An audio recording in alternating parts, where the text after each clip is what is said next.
In a world that feels like it's constantly changing, what does it truly mean to lead? We're about to dive into a brand new blueprint for leadership, one that came out of a recent ebbf conference in Chile.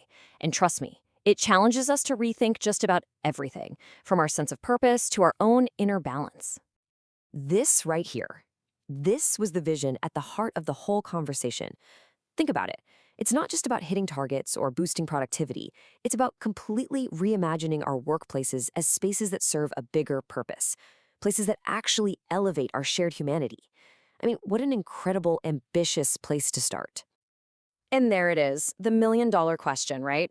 It's one thing to have this beautiful, inspiring vision, but it's a whole different ballgame to actually make it real. So this is the challenge we're going to unpack step by step using the blueprint that came out of these talks. To even begin to answer that, we've got to start with the really big picture. The philosopher Pancho Amenabar was there, and he challenged everyone to think way beyond just business, to really ask, what kind of future are we even trying to build? So Pancho drops this really provocative idea. To build a better future, we need a special kind of madness. Now, he's not talking about chaos. He's talking about the courage to break free from all the old stories and limiting beliefs that hold us back. The courage to genuinely imagine a more just and fair world. And this all leads to a really powerful insight. We're all so obsessed with the next piece of tech, the next innovation. But Amenabar suggests the real revolution has to be internal. It's about reinventing our own sense of purpose so that for once, what we think, what we feel, and what we do are all finally pulling in the same direction. Okay, so if that's the why at the foundation of all this, how do we start applying it? Let's zoom in a little bit, right into our organizations. And this is where another speaker, Farshad Arjamandi, comes in with a pretty sharp critique of the leadership models we're all still using. You can see the whole shift laid out right here. The old model, from the industrial age, treated companies like they were these predictable machines. But Arjamandi's point is that today's world isn't a machine. It's a complex, living, breathing ecosystem. And that means that old school leadership, based on hierarchy and control, it's just obsolete. The new way has to be built on trust, on adaptability, and on a sense of shared ownership. So, what skills do you actually need in this new world? Arjamandi breaks it down into 3 really essential abilities. First, you gotta be able to truly read reality, to see the patterns happening underneath, not just look at the surface level data. Second, you have to be able to manage all this complexity by thinking in systems. And third, you need to be in this constant loop of action and reflection, always learning, always adapting. So, if our organizations need to change from the ground up, who exactly is supposed to lead that charge? Well, this brings us to the most important part, the people. And Maria Jesus Aldanat's work is all about the incredible power of individuals to build bridges and spark collaboration. To get this done, Aldanate introduces us to a key player, the articulator. Now, these aren't necessarily people with fancy job titles or corner offices. They're the human bridges inside any system. Instead of giving orders, they create the space for trust to grow, and they bring all these different voices together around a mission everyone can believe in. And here's the best part. We can all learn to be articulators. This isn't some fixed personality type. It's a set of behaviors. It's about listening to actually understand, not just waiting for your turn to talk.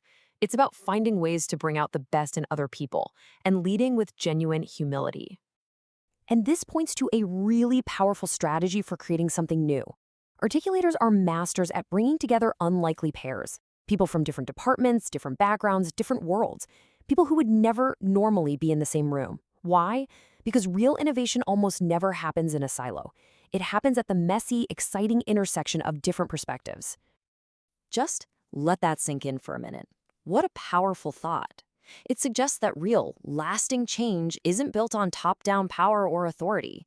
It's built on something way more human, relational trust, and the simple courage to say to someone, let's do this together. So we've looked at the grand vision, the organization, and the people connecting everything. But all of this leads to one final, absolutely crucial place, ourselves. The work of Monica Martinez and Charles Howard brings the focus all the way in, to the inner world of a leader. To explain their approach, they use this really beautiful metaphor. Imagine humanity is like a bird. It can only truly fly, only soar, when both of its wings are strong and perfectly balanced. This isn't about choosing one leadership style over another. It's about integration. It's about balance. And these are the 2 wings. Now, it is so important to get this. This has nothing to do with gender.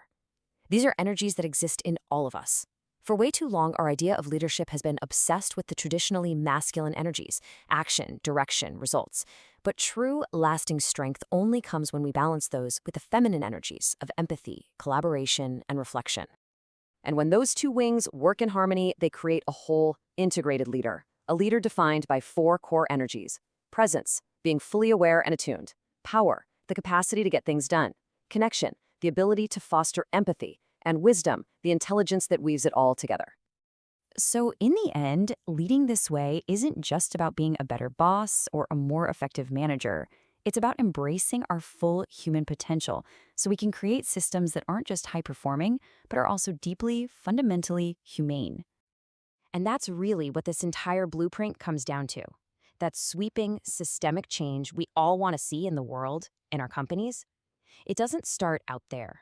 It starts in here. It begins with our own personal transformation, with our own commitment to leading with our whole selves. And that leaves us with one final thought. After seeing this entire blueprint, from that huge grand vision all the way down to the inner work, it all comes down to a single choice. So the real question is, what's the one small, courageous step you can take today to start building this future?